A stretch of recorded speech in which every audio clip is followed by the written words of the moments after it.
Good morning. हम Fatima girls Urdu junior college के स्टूडेंट हैं। आज हम एक प्रोजेक्ट पेश कर रहे हैं जिसका नाम है क्लीन एनर्जी विलेज। हमने इस प्रोजेक्ट में एक ऐसे गांव का मॉडल तैयार किया है जो पूरी तरह से रिन्यूएबल एनर्जी पर चलता है, जैसे कि सौर ऊर्जा, सोलार पावर, पवन ऊर्जा, विंड एनर्जी और बायोगैस।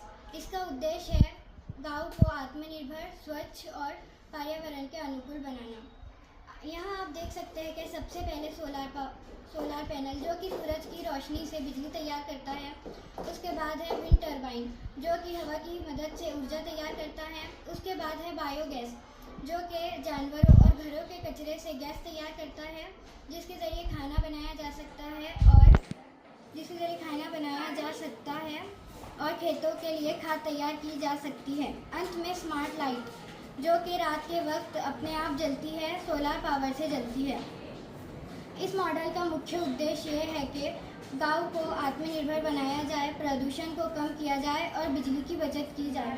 अगर हर गांव इस तरह की प्रणाली अपनाए तो भारत सच में एक विकसित भारत बन सकता है। मेरा ये छोटा सा प्रयास हर गांव ऊर्जा संपन्न भारत की ओर एक कदम है।